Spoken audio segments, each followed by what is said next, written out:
desconstruir, pra ligar seu coração ao meu, com o amor que existe em nós. O Senhor esteja convosco.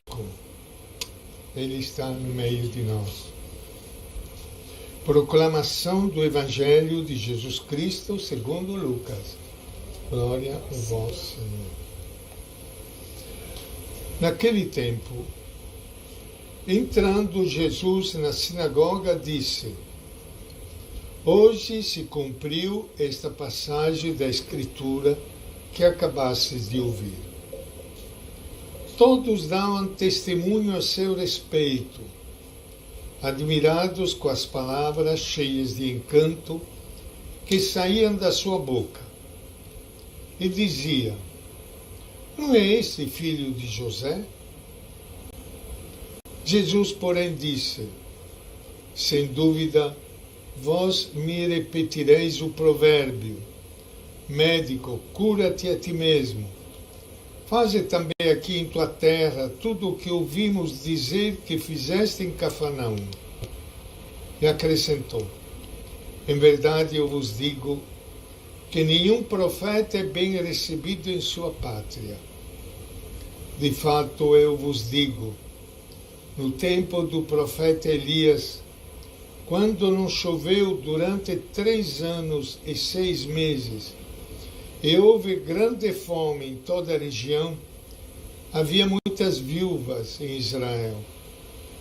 No entanto, a nenhuma delas foi enviado Elias, senão a uma viúva que vivia em Sarepta, na Sidônia.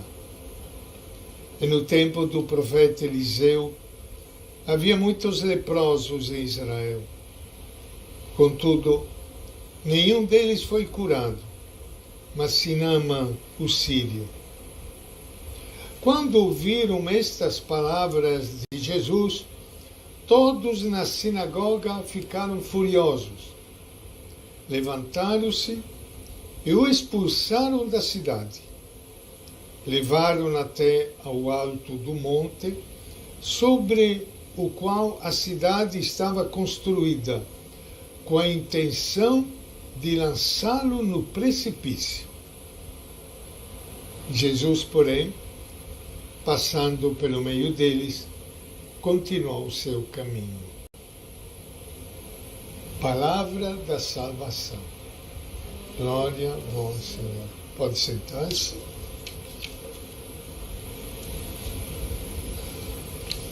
Você sabe que a Bíblia, para nós, ela contém a palavra de Deus.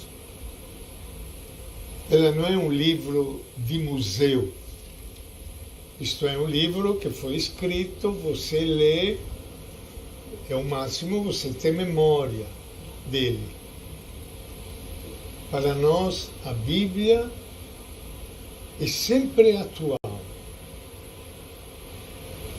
É uma maneira, um jeito que Deus encontrou para nos falar sempre e nos falar hoje também. Por isso, quando eu li na primeira leitura do profeta Jeremias a seguinte frase, eu senti que Deus estava falando para todos nós. É o profeta Jeremias que fala e diz assim: Nos dias de Josias, rei de Judá, foi-me dirigida a palavra do Senhor, dizendo: Antes de formar-te no ventre materno, eu te conheci. Antes de saíres do seio de tua mãe, eu te consagrei e te fiz profeta das nações. Você está percebendo? Estas palavras Deus dirige agora para você, para cada um de nós. Olha que palavras bonitas. Sinta-as como palavras que Deus está dizendo para você. Antes de formar-te no ventre materno, eu te conheci. Legal, né, gente? Antes que você tivesse no ventre materno, já Deus te conhecia e te amava, até te escolher para ser, diz aqui, o profeta das nações. Então vocês vejam, cada um de vocês que está aqui, cada um de vocês que está me ouvindo lá da sua casa, você para um pouco para pensar e você vai sentir como Deus olhou para você antes de você ser concebido e te escolheu para uma grande missão no mundo. Você não está aqui nesse mundo à toa. Porquanto você seja humilde, tenha trabalhos humildes. A palavra de Deus diz para você, você é importante, porque Ele te escolheu. Te escolheu, te amou e te entregou uma missão. Qual seria esta missão? E aqui nós encontramos uma resposta na própria palavra de Jesus. A missão pela qual Ele nos chamou, para todos nós que somos batizados, é continuar a missão de Jesus no mundo. E fazendo a leitura do Evangelho agora, nós percebemos que a missão dele não foi nada fácil. E da mesma forma, a missão nossa hoje não vai ser nada fácil. Não sei se vocês perceberam que a leitura que nós fizemos aqui do Evangelho de Lucas continua aquela de domingo passado, que nos dizia que Jesus foi no sábado, foi na sinagoga, o lugar onde a comunidade sempre se reunia no sábado. Ele fez a leitura da Bíblia. Especificamente, ele fez a leitura do profeta Isaías, onde ele leu o seguinte, só para a gente lembrar um pouco aquilo que nós refletimos domingo passado. O Senhor me ungiu e me enviou para anunciar a boa nova aos pobres, libertar os oprimidos, dar a vista aos cegos, e assim por diante. Jesus se sentou, depois da leitura, e olhando para todo mundo, disse: hoje se cumpriu aquilo que o profeta Isaías está falando. Jesus definiu com aquelas palavras do profeta Isaías o seu programa. O meu programa é anunciar a boa nova aos pobres do mundo, anunciar uma boa notícia a todo mundo, de vida, de justiça para todo mundo. E continuando, Lucas hoje, no seu Evangelho, nos diz que todo mundo ficava ouvindo, admirados, entusiasmados com as palavras de Jesus. Olha que frase bonita que Lucas diz aqui. Todos davam testemunho a seu respeito, admirados com as palavras cheias de encanto que saíam da sua boca.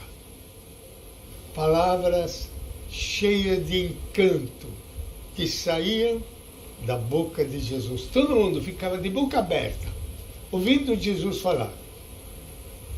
Mas olha o que aconteceu em seguida. Depois de Jesus falar isso, ele começou a falar a respeito de algumas situações concretas, algumas situações práticas da vida, citando, inclusive, alguns exemplos do Antigo Testamento. Aí que o clima mudou. O clima mudou. Muitos já ficaram irritados com as palavras dele. Vocês repararam? Primeiro, todo mundo olhando, ouvindo essas palavras cheias de encanto. E de repente um grupo fechou o rosto e começou a não gostar daquilo que Jesus estava falando. Até ficaram tão irritados que ficaram furiosos. Lucas diz assim: quando ouviram estas palavras de Jesus, todos na sinagoga ficaram furiosos. Eu não acho todos, acho que alguns não ficaram, não. Acho que a maioria. Ficaram furiosos. E pior ainda, pegaram ele, levaram ele para fora da cidade, tentando de jogá-lo no precipício, de matá-lo. Mas Jesus foi esperto e conseguiu fugir. O que aconteceu? Porque esta mudança, agora vou explicar para vocês com umas palavras bem simples. Porque isso acontece hoje também. Quando você, hoje, fica falando só de coisas religiosas, teóricas, simplesmente de Deus, ficando simplesmente na teoria, todo mundo bate palmas. Quando você entra na realidade concreta da vida e você começa a denunciar as coisas erradas, porque a palavra de Deus é como uma luz que nos mostra o que é do caminho de Deus e o que não é. Começa a falar contra as injustiças, contra a opressão, contra essa miséria que está aí. Aí as coisas começam a mudar. Quantas vezes na igreja, cheia de gente, me aconteceu que eu tocando concretamente certos problemas, algumas pessoas se levantavam e saíam da igreja, dizendo assim: eu vim aqui para ouvir falar de Deus, para rezar. Agora o padre, o frei fica falando de pobres, de gente que passa fome, de injustiças, do governo. Não viemos aqui para isso. Olha, mais ou menos aconteceu isso com Jesus. Por isso que a vida do profeta que denuncia não é muito fácil. E hoje em dia nós encontramos tantas realidades semelhantes a esta que Jesus teve que enfrentar. Quando Jesus se revelou como profeta, movido pelo Espírito, para anunciar a boa nova, a libertação dos oprimidos, para promover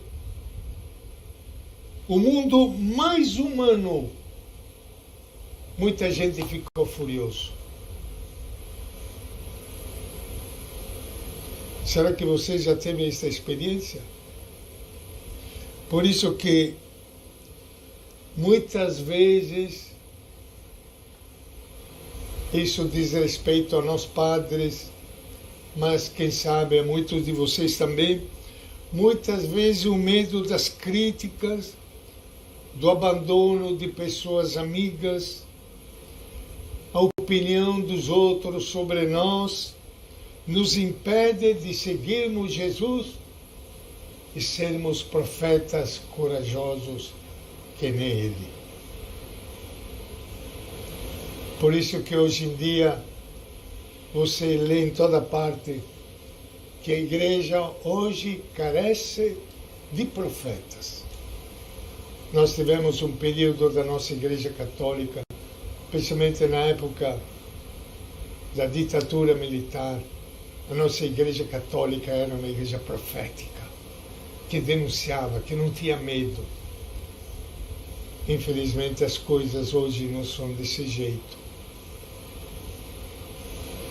A nossa igreja carece de profeta, porque não é fácil. Não é fácil enfrentar as injustiças. Não é fácil enfrentar um tipo de religião que aliena as pessoas. E nós todos queremos mais estar bem com todo mundo. Quero estar bem com todo mundo. Não quero mexer com ninguém. Se o fulano, meu irmão, está morrendo de fome, se está desempregado, se não tem lugar no hospital, vamos rezar a Deus. Mas não vamos nos perguntar por que acontece isso.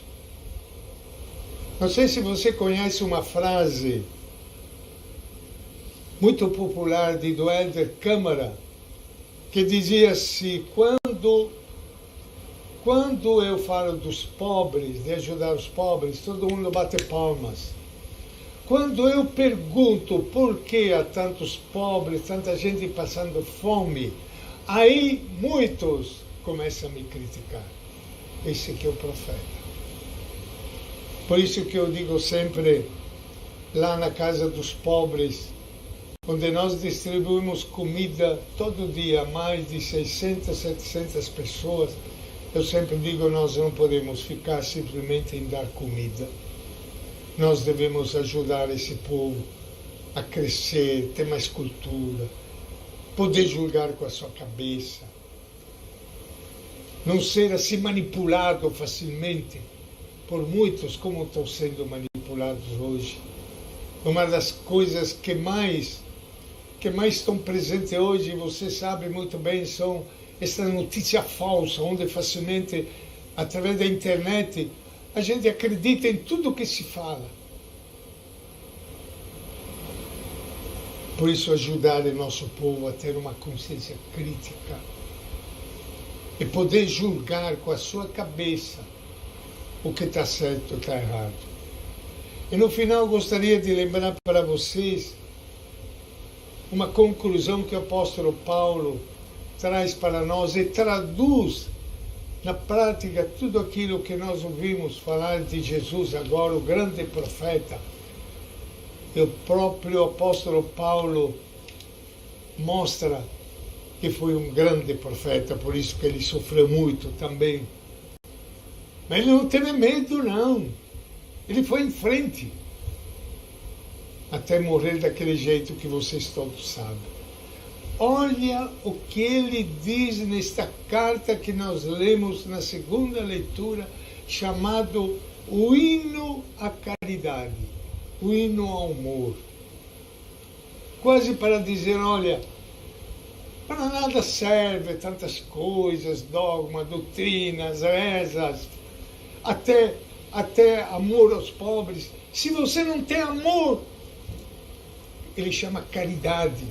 Caridade porque quer representar o verdadeiro amor que vem de Deus e não simplesmente um sentimento. Olha o que ele fala. Se eu falasse todas as línguas, a dos homens e as dos anjos, mas não tivesse a caridade, não tivesse esse amor verdadeiro, eu seria como um bronze que soa, um símbolo que retine. Só barulho. Eu fico muitas vezes assim revoltado ao ver gente que escreve nas redes sociais, amor aqui, amor aí, amor... Ele põe na realidade prática. Ele sabe só odiar. Para que serve? Fala tanto de amor. Se ele põe na prática, na realidade concreta de todos os dias, nos nossos gestos, a gente não sabe amar, perdoar, fica falando mal dos outros, criticando, caluniando. Eu não é gente isso que está falando. Vamos voltar ainda a São Paulo, que é bonito demais. Se eu tivesse o dom da profecia, se conhece todos os mistérios, toda a ciência. Olha ainda que diz, se tivesse toda a fé, a ponto de transportar montanha. Mas se eu não tivesse caridade, amor, não seria nada. Não sou eu que estou falando, viu, gente? Agora, olha ainda, só não quero me prolongar demais, que já falei muito. Se eu gastasse todos os meus bens para o sustento dos pobres, se entregasse o meu corpo às chamas, mas não tivesse a caridade, isso de nada me serviria. Fulano, às vezes, faz tudo isso, depois quando chega em casa é um diabo, um demônio. Às vezes no lugar de trabalho, na própria comunidade. E aí, só para terminar, São Paulo nos dá os conselhos muito bonitos. A caridade é paciente, é benigna, não é invejosa. Não é invejosa. Meu Deus do céu, nas nossas comunidades, como isso acontece? Não é invejosa. Fica aí, às vezes, com conversinhas pela inveja. Não é vaidosa. Não se ensoberbece. Não faz nada de inconveniente. Não é interesseira. Não é interesseira. O amor é gratuito. Não se encoleriza. Não guarda rancor. O amor não guarda rancor. Não se alegra com a iniquidade, mas se regozija com a verdade. Suporta tudo, crê tudo, espera tudo, desculpa tudo. Hoje, gente, mais do que isso, vamos pedir a Deus que nos ajude, que é muito fácil falar, mas na prática do dia a dia, um caminho que não é nada fácil, mas é o caminho de Jesus, o caminho do profeta, aquele que sabe lutar contra as injustiças, contra o mal, mas sem ódio, com esse amor que São Paulo nos lembra aqui neste belíssimo hino ao amor.